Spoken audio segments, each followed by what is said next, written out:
Hey guys, today I'm going to tell you how to encrypt your Vivo X200 FE or Pro. If you're using Vivo X200 FE or Pro and now you want to encrypt your phone, so let's see how can you do this. You just have to open your phone settings.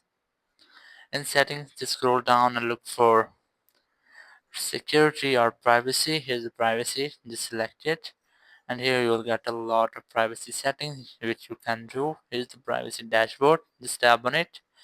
And here you'll get your permissions accessed. Here you can see the location is accessed and camera and microphone you can easily manage. If you can get any unnecessary app here, so you can easily uninstall it from your phone. After that, just go to permission manager, and here you can easily manage your all of permissions is the microphone, camera, videos and photos and much more. You can easily manage your permissions here. And then there's a smart privacy protection, just tap on it. And here this is screen sharing privacy protection for meetings.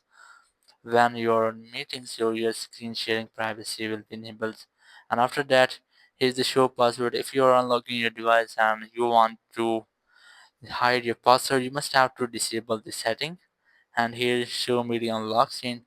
If your phone is locked and your media and highlights any audio or voice or videos showing on lock screen, so you can easily disable it. And here's the show clipboard access prompt. If your clipboard access prompt is showing, you can easily disable it from here. Here's the screenshot detection prompt. You can easily disable if you want. Here's the unlock to power off. If you want to power off your phone, so you must have to enter your password after enabling this setting. And after that is the notification unlock screen. If you want to hide your notification unlock screen, just have to select don't show notification at all. And after that, here's the much more different settings with Android system intelligence or ads privacy. You can easily get all the settings. The app encryption. If you want to encrypt any app, so if you want to hide any apps, you can easily use them. Here's the app hiding system. You can easily hide your apps from the home screen. After that is the password and security. Just tap on it, and here you can easily manage your passwords, fingerprint, and Face ID on your phone. So that's how you can easily encrypt your Vivo X200 FE or Pro. Thank you very much for watching the video. Until next video, bye bye.